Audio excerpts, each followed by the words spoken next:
Bien, en la cápsula de hoy día vamos a tratar sobre la amplitud de movimiento, que muchas veces se confunde con el concepto de flexibilidad. Por lo tanto, vamos a conceptualizarla, vamos a definirla, vamos a hablar de los tipos de flexibilidad y también vamos a mostrar cuáles son las estructuras que intervienen en la amplitud de movimiento y que es importante desarrollar. Bien, primero, para contextualizarlo, generalmente tendemos a visualizar la flexibilidad como una actividad súper pasiva y súper estática. ¿Ya? Nosotros asociamos o pensamos siempre que la flexibilidad es esto, lo que estamos viendo acá, estiramientos estáticos y que involucren un grado de dolor importante que me permita aumentar el rango de movimiento. Sin embargo, la actividad de la vida diaria y la práctica deportiva requieren de que nuestro grado de flexibilidad se exprese a través del movimiento. Por lo tanto, la flexibilidad no es una actividad estática, sino que es dinámica y que en la medida en que nosotros seamos capaces de expresar nuestra flexibilidad a través del movimiento es que vamos a tener mayor amplitud de movimiento. Si nosotros nos tomamos como referencia en la gran mayoría de los deportes, podemos apreciar que en casi todos la flexibilidad es un factor condicionante, ¿ya? Porque necesitamos desarrollar ciertos rangos de movimientos que nos permitan ejecutar las acciones motrices del deporte que nosotros queremos. Y eso es lo que nosotros generalmente llamamos como flexibilidad, ¿ya? La amplitud que logramos de estos movimientos. Pero vamos a ver que no necesariamente esto va a estar asociado completamente a la flexibilidad, sino que va a estar asociado a otros conceptos que son más importantes como la amplitud del movimiento. ¿Por qué? Porque la flexibilidad, si nosotros lo tomamos como definición ruda y dura y muy textual, es la capacidad que tiene un cuerpo de doblarse sin llegar a romperse, ¿ya? O que la flexibilidad es, según la definición, algo que puede doblarse sin llegar a partirse, ¿ya? Como es lo que nosotros estamos viendo en esta imagen, por ejemplo, ¿ya? Nosotros estamos exponiendo nuestras articulaciones a cierto rango de movimiento en el cual lógicamente estamos intentando de que no sufra una lesión y que estamos movilizando hasta el punto en que no llega a partirse. Pero no es lo que nosotros queremos constantemente, no es lo que buscamos con el entrenamiento de la flexibilidad. Con el entrenamiento de la flexibilidad no buscamos exponer las articulaciones hasta el punto de llegar a partirse. Porque finalmente no todas las actividades requieren los mismos rangos de movimiento y además necesitamos dar estabilidad a la estructura y ello va a depender de la fuerza muscular. ¿Ok? Entonces nosotros no solamente necesitamos que este rango de movimiento sea amplio, sino que también necesitamos que la estructura del hombro aguante y que la estructura, por ejemplo, en este caso del tobillo aguante y la estructura de esta rodilla aguante y que la estructura de este codo aguante. Y para eso nosotros tenemos que darle no solamente flexibilidad, no solamente doblarlo sin llegar a romperse, no solamente estirarse sin llegar a romperse, sino que también necesitamos darle estabilidad. Por lo tanto, y bajo esta perspectiva, la fuerza muscular o la contracción muscular va a jugar un rol muy importante en el rango de movimiento, porque va a ser finalmente la fuerza muscular que nosotros tengamos la que nos permita generar estos rangos de movimiento. Dicho sea de paso, la flexibilidad no es una actividad pasiva como lo mencionamos anteriormente, es una actividad activa. Los rangos de movimiento tenemos que evaluarlos en situaciones activas y autónomas. Yo no me interesa que mi pierna llegue más arriba si es que alguien me la está movilizando. Yo necesito que yo por mi misma capacidad sea capaz de generar un rango de movimiento amplio. Por lo tanto, de eso, que yo mismo sea capaz de generar un rango de movimiento amplio, va a depender mucho de la fuerza muscular y de la contracción muscular. Algunos conceptos para que vayamos viendo que no todo lo que nosotros pensamos que puede ser como flexibilidad es flexibilidad. Bien, nosotros tenemos por un lado los conceptos de extensibilidad. Y la extensibilidad es una propiedad que permite a cualquier cuerpo deformarse aumentando su longitud producto de una fuerza externa. Esto quiere decir, nosotros aplicamos una fuerza sobre un objeto, sobre un cuerpo, sobre un músculo, sobre lo que sea, y este objeto o este cuerpo puede deformarse aumentando su longitud producto de la fuerza que nosotros le estamos aplicando, que es el caso por ejemplo de un chicle. El chicle nosotros lo podemos forzar y se va a extender y va a generar una amplitud en su longitud. Por otro lado está la elasticidad, ¿ya? Que es una propiedad que permite deformarse por efecto de fuerzas externas, pero una vez que esta fuerza cesa, vuelve a la normalidad, ¿ya? Que es el caso de lo que nosotros hemos visto generalmente con las bandas elásticas. Las bandas elásticas, si nosotros las tomamos y las estiramos, lo más probable es que una vez que dejemos de estirarlas, vuelvan a su posición original, cosa que no pasa con un chicle. El chicle va a quedar estirado y probablemente tienda a recogerse en menor medida y de manera muy lenta. Y por otro lado tenemos el concepto de plasticidad. Y la plasticidad es lo mismo que nosotros tomamos la plasticina, es un objeto que tiene la capacidad, de modificar su forma en función de la fuerza externa aplicada y de permanecer así una vez que las fuerzas ya no se sigan ejerciendo. ¿Qué es lo que pasa con la plasticina? Ustedes la plasticina la toman, la moldean y queda así. Aplican una fuerza externa y queda así. No necesariamente va a aumentar su longitud, puede también compactarse, cosa que no pasa quizás con el chicle o cosa que no pasa quizás con la banda elástica. Bien. Si nosotros nos ponemos a mirar y si nosotros nos ponemos a pensar, nuestro músculo, nuestra masa muscular, probablemente tenga varias de estas características, ¿sí? Tiene por un lado la característica de la extensibilidad, porque claramente permite que se estire el músculo, tiene esa capacidad de estiramiento, de aumentar su longitud. Tiene la capacidad de elasticidad, porque aparte de estirarse, en cuanto cese la fuerza va a volver a su posición original, pero no tiene quizás la capacidad plástica, porque una vez que se deforme va a volver a su posición original y no va a quedar de la forma en que nosotros lo dejamos después de la fuerza aplicada. Si eso pasase, estaríamos hablando de una lesión deportiva o de una lesión básicamente. Estos conceptos hacen referencia a una capacidad elástica, a una capacidad de extensibilidad, a una capacidad de plasticidad. Pero tenemos que considerar que capacidad no va a ser lo mismo que función, ¿ya? Si nosotros vemos este ejemplo aquí de estos utensilios, claramente tienen la capacidad de cumplir con la tarea que se les está encomendando en este momento. Tienen la capacidad de resolver esta tarea. Pero la verdad es que ninguno de ellos fue creado para cumplir esa función. Pasa lo mismo con el músculo. El músculo, si bien puede tener esta capacidad elástica y puede tener la capacidad plástica y puede tener la capacidad de extensibilidad, no es una estructura que haya sido diseñada para ello. Su función principal es generar tensión. La función principal del músculo, de esta estructura que está aquí, es contraerse, ¿no? Para eso fue diseñado, entre comillas. Tiene la capacidad de ser flexible, pero no es su función principal. Repetimos, súper importante que lo entendamos. El músculo tiene la capacidad de ser flexible. Entonces, cuando nosotros hablamos de entrenamiento de la flexibilidad, estamos hablando de una capacidad, pero no es su función. No fue diseñado para ser flexible, sino que fue diseñado o está constituido de cierta manera para generar tensión, ¿sí? Para que esos puntos de origen e inserción se acerquen o se alejen, pero generando tensión interna, generando contracción muscular, generando activación muscular.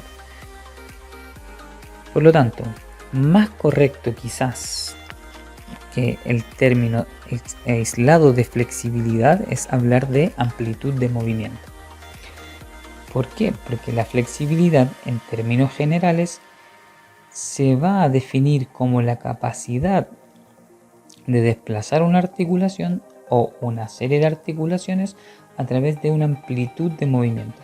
Es decir, cuando yo estoy hablando de que esta persona que está acá es flexible, no estoy hablando de un grado de movimiento único y exclusivo, por ejemplo, de un solo segmento. No estoy hablando solo de la flexibilidad del hombro, sino que necesito considerar no solo una articulación, sino que una serie de articulaciones, porque los movimientos tampoco son todos analíticos, sino que la gran mayoría de los movimientos de la vida cotidiana y de los movimientos deportivos son globales. Por lo tanto, necesito considerar que yo tengo que tener una amplitud de movimiento, tengo que tener un rango de movimiento en todas las estructuras para poder desenvolverme.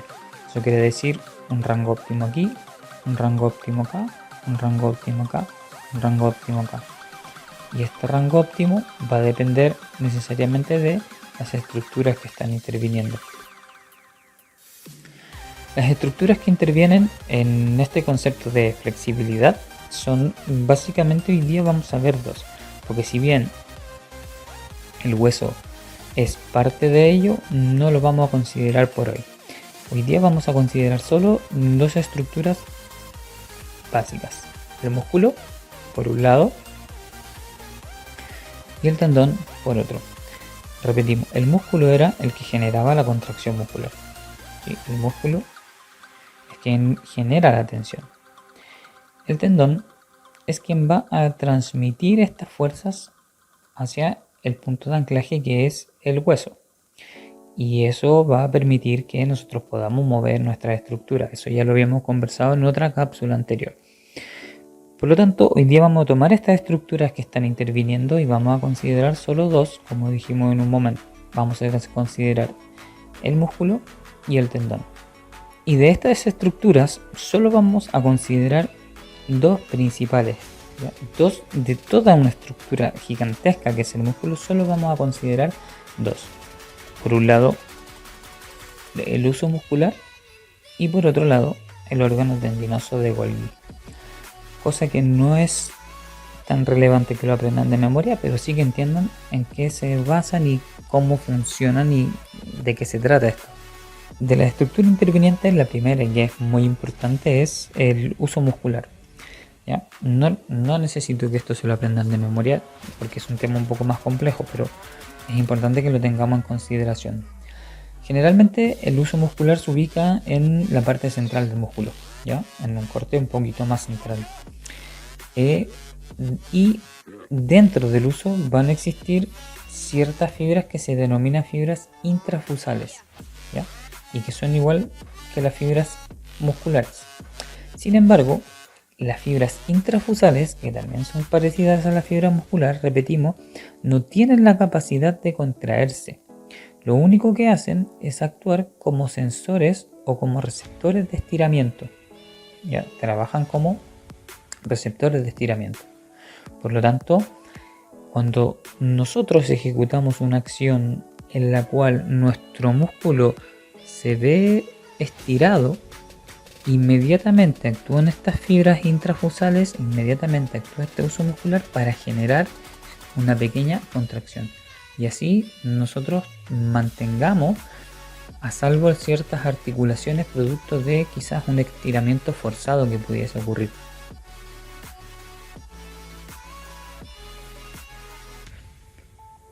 Ok, entonces, como se ve aquí, el uso muscular, cuando nosotros sentimos, o no cuando nosotros sentimos, pero sí cuando hay algún movimiento en el cual un músculo mío tiende a ser estirado, el uso muscular va a reaccionar inmediatamente como sensor del estiramiento y va a generar esta pequeña contracción para proteger las estructuras, principalmente el músculo.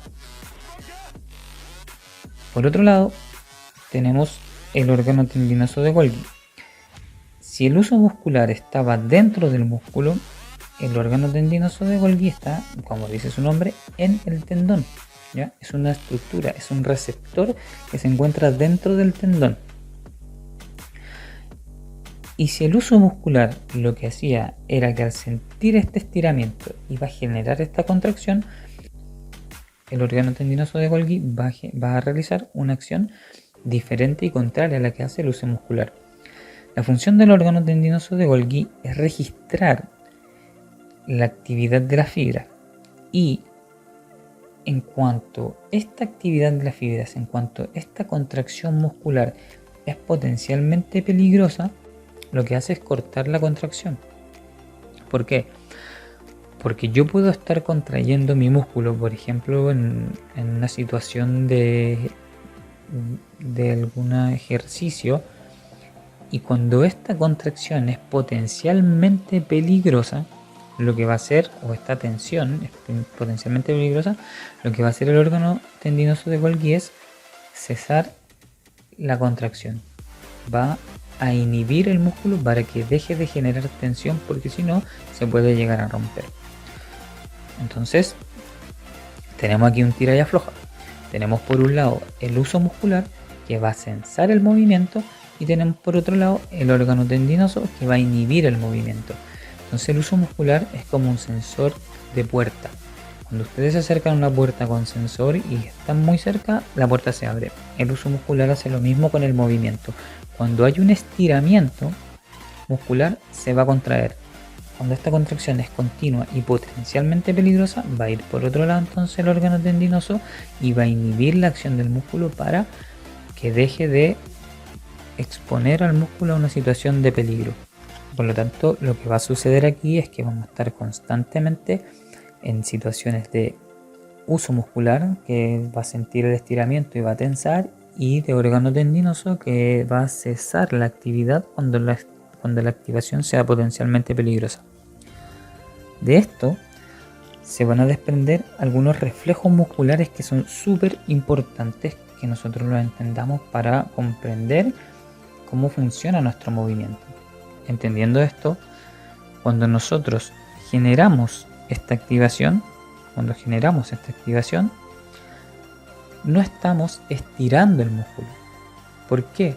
Porque al generar ese estiramiento, lo que está pasando es que el uso muscular está sintiendo ese estiramiento y se está tensando el músculo.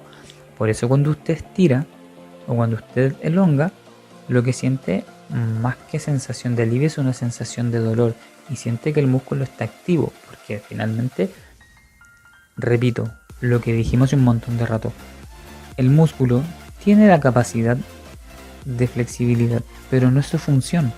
Entonces al momento de sentir estos estiramientos que nosotros estamos viendo aquí, lo que va a hacer es que el uso muscular se va a activar y va a generar esta tensión en el músculo. Sin embargo, en el caso de que este estiramiento es mantenida, lo que va a hacer el órgano tendinoso de Golgi es que, dado cierto momento, ¡pum!, va a soltar y me va a permitir que mi rango de movimientos mejoren. Estas dos estructuras también nos van a generar ciertos reflejos musculares que son súper importantes para el movimiento, como les mencioné antes, que nos van a determinar gran parte de cómo nosotros nos podemos mover, ¿ya? Por un lado tenemos el reflejo de tracción, que yo es lo que les estaba mencionando. Cuando nosotros generamos un movimiento como el que estamos viendo, nosotros lo que estamos haciendo es básicamente darle una información al músculo de que se está estirando, y como se está estirando se tiene que proteger, y estas fibras intrafusales o el uso muscular lo que va a hacer es inmediatamente no soltar, sino que contraerse.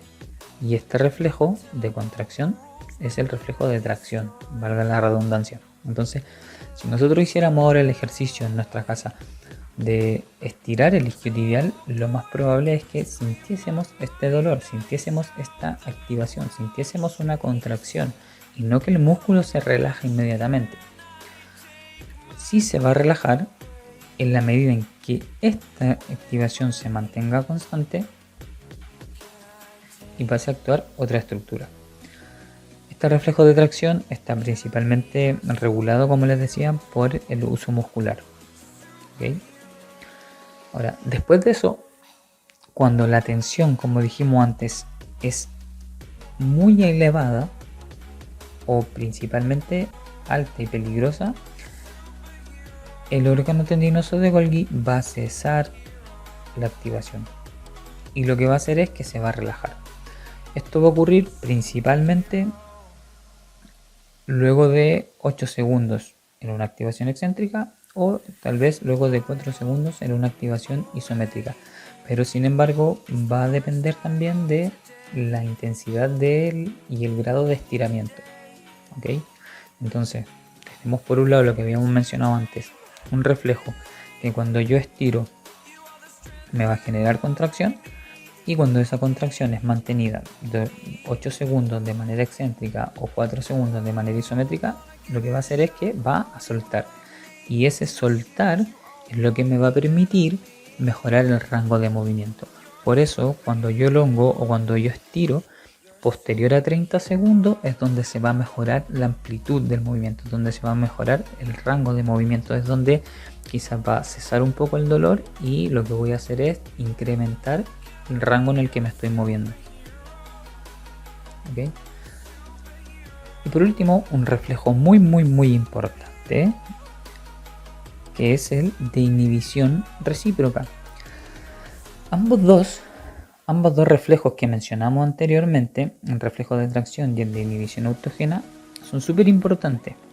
Pero hay otro que es muy relevante para el movimiento, que nos va a permitir movernos, porque si no existiese este reflejo, la verdad es que todo el movimiento estaría completamente descoordinado y nosotros, la verdad, no podríamos ejecutar ninguna actividad motriz. Y es el reflejo de inhibición recíproca. El reflejo de inhibición recíproca hace referencia a la relación que existe entre un músculo agonista o antagonista, o músculo agonista y antagonista, ¿sí? Dice acá, cuando un grupo muscular se contrae de forma voluntaria, se inhibe por acción refleja el grupo antagonista. ¿Cómo es esto? Nosotros tenemos principalmente dos tipos de grupos musculares. O sea, hay más, pero hablando de esto, podemos considerar estos dos los más importantes. En una extensión de rodilla, el músculo agonista va a ser el cuádriceps y por lo tanto el que hace la acción contraria es el antagonista. Cuando nosotros hacemos un curl de bíceps, cuando nosotros hacemos un ejercicio de bíceps, el músculo agonista es el principal, el que está actuando, es el bíceps, y el antagonista es el que ejecuta la acción contraria. Por lo tanto, si el bíceps flexiona, el antagonista es el tríceps que hace la extensión. Si en la pierna el cuádriceps extiende la rodilla, el músculo antagonista es el isquiotibial que la flecta. Pero para que esto esté pasando, necesitan que cuando un músculo agonista está actuando, el músculo antagonista se relaje. Si nosotros contraemos simultáneamente cuádriceps e isquiotibial, no vamos a generar movimiento. Por lo tanto, cuando yo extiendo la rodilla y mi cuádriceps se contrae, el músculo antagonista se inhibe, para que así eso me permita a mí poder desplazar la articulación.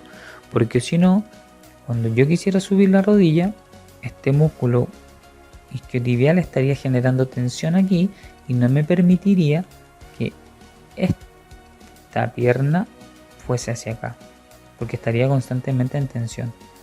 Entonces, repetimos. Reflejo de inhibición recíproca, relación entre agonista y antagonista, ¿sí? En la cual cuando el agonista o el músculo principal actúa, el músculo antagonista deja de actuar, deja de cumplir su función, deja de tensarse.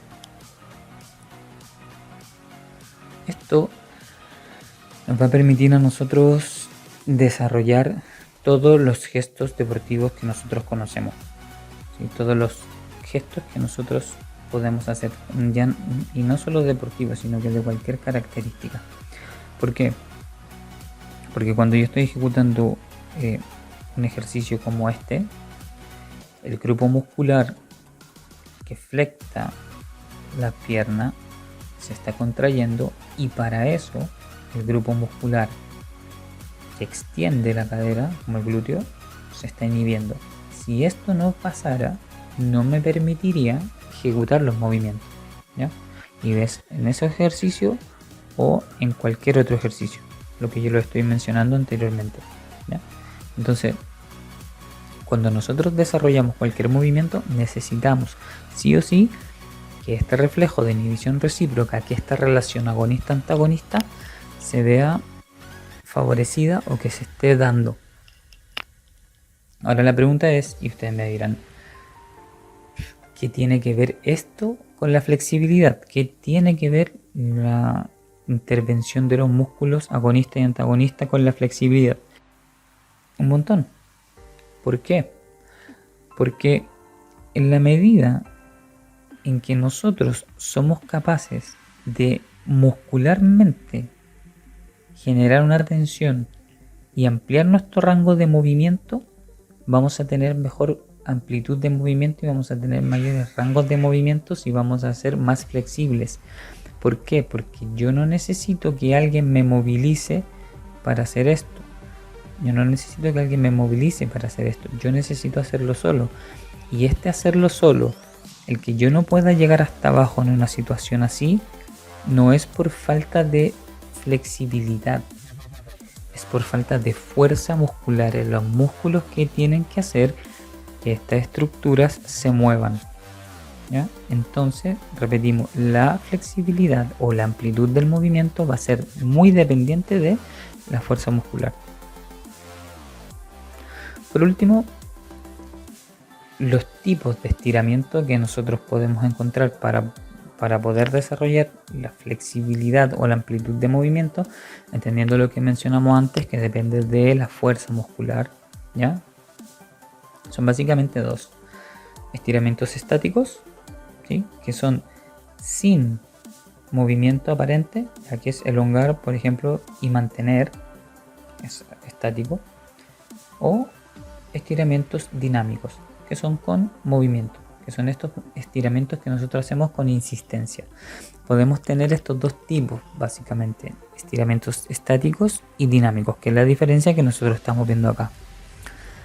También a esto le podemos sumar que pueden ser pasivos o activos. Pasivos es cuando a mí alguien me ayuda a hacerlo. Y activo es que yo lo estoy desarrollando solo. Entonces podemos encontrar esta mezcla de dinámico activo, estático pasivo, ¿ya? Entonces, estático sin movimiento, dinámico con movimiento, pasivo me están ayudando, activo lo estoy haciendo solo.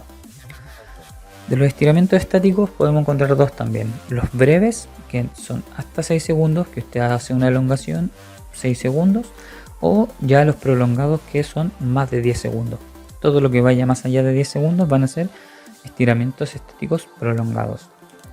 Y de los estiramientos dinámicos pueden ser lentos, con una aceleración mínima, rápidos, con una aceleración muy alta, o balísticos, con una aceleración máxima. Si bien los balísticos son muy buenos para mejorar la flexibilidad y el rango de movimiento, no son aconsejados si es que no existe una base de entrenamiento importante, ¿ya? Y por otro lado, los estiramientos estáticos prolongados podrían producir retardo electromecánico, que es la transmisión de información de la motoneurona a la fibra muscular. Si hay un retraso en transformar esta energía eléctrica en energía cinética, en movimiento, lo más probable es que yo pierda fuerza y potencia. Por eso los estiramientos estáticos prolongados no son aconsejables en una entrada en calor ni previo a hacer ejercicios de fuerza y potencia. Por último, ¿qué factores nos van a condicionar la flexibilidad? En primer lugar, factores intrínsecos y extrínsecos. Los intrínsecos son los que son condiciones internas, que son condiciones propias. Y de estos factores intrínsecos podemos encontrar la estructura ósea, la masa adiposa, el músculo y el tendón o el sistema nervioso, ¿ya? Si yo tengo una estructura ósea en la cual mis rangos de movimiento no se me dan porque tal vez mi cadera, por ejemplo, es más estrecha, o porque mis articulaciones son más gordas, más gruesas, si se puede decir de una forma, y no tienen tanta amplitud de movimiento, me va a costar. Si tengo una gran masa adiposa, lógicamente me va a costar mucho llegar a la punta de los pies, y no por falta de flexibilidad, sino porque tengo algo ahí que me está incomodando para llegar. Al igual que si yo no me llego a rascar la espalda porque tengo tremendo hombro de masa muscular, también va a ser un factor. Los factores extrínsecos están el sexo, la edad, la temperatura, el entrenamiento, la hora del día, ¿ya? Sí, el sexo, por ejemplo, porque las mujeres claramente tienen mayor tendencia a mejorar su flexibilidad y a tener rangos de movimiento mucho más amplios que los hombres. ¿Ya? La edad es porque cuando somos más pequeños somos mucho más flexibles. Y todas estas dos cosas tienen que ver mucho con la tensión muscular, porque cuando somos pequeños no tenemos una gran masa muscular, ni somos capaces de generar tanta tensión. Las mujeres, porque no tienen una gran cantidad de masa muscular y su fuerza no es tal, no tienen su masa muscular capacitada para generar tanta tensión. Por lo tanto, eso les permite ser más flexibles, ¿ya? En cuanto a la temperatura, una situación más fría va a ser más compleja para los rangos de movimiento, al igual que el entrenamiento. Si yo genero un entrenamiento única y exclusivamente de fuerza, lo más probable es que mi capacidad de resistencia esté disminuida y mi capacidad de flexibilidad también. Por lo tanto, tengo que generar un entrenamiento que abarque todas las capacidades físicas.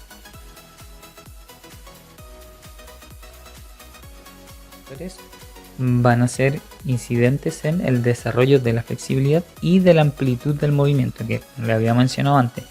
No solamente necesitamos que el músculo se estire, sino que en conjunto esta estructura estén básicamente ocupando su rango de movimiento lo más amplio posible. Bien, conclusiones. Primero, la flexibilidad muscular es solo una parte de la amplitud del movimiento. Repetimos lo que hemos dicho un montón de rato. La extensión o qué tan flexible o qué tanto elongue un isquiotibial no es relevante, porque lo importante para una situación así es que este psoas sea capaz de generar esta subida de pierna hacia acá, ¿sí? Es que el músculo sea capaz de generar esto, es que el recto anterior esté contraído para que la pierna esté recta, ¿ok? Entonces, si bien la flexibilidad del isquiotibial va a ser importante, es solo una parte de la amplitud del movimiento. Por otro lado, la amplitud del movimiento, lo que le estaba mencionando, va a depender de la fuerza y del balance entre el antagonista y el agonista en todo movimiento. La flexibilidad es fundamental en el desarrollo de la vida diaria y en el desarrollo deportivo. Sin embargo, cada actividad va a requerir de grados específicos de flexibilidad y de rangos de movimiento. El fútbol no requiere los mismos rangos de flexibilidad que el voleibol, que el básquetbol, que alguna disciplina de artes marciales. Cada disciplina va a tener sus características y sus prestaciones de flexibilidad específicas. Y por último, lo que dijimos anteriormente, la amplitud del movimiento va a depender un montón de otros factores, no solamente del músculo, sino que de la estructura ósea, de la masa muscular, de la edad, de la temperatura, del tipo de entrenamiento que desarrolle, etc. Bien, ok, bien muchachos, importante entonces recordar, la flexibilidad es una capacidad física que hay que desarrollar. Si bien está definida como flexibilidad, el estiramiento muscular no es lo único que nosotros necesitamos para poder desarrollar un rango de movimiento más amplio. Lo que necesitamos es comprender todo lo que dijimos ahora y ponerlo en práctica a través de los distintos tipos de entrenamiento. Espero que esté muy bien, que les haya quedado más claro y ya nos vemos pronto. Un saludo.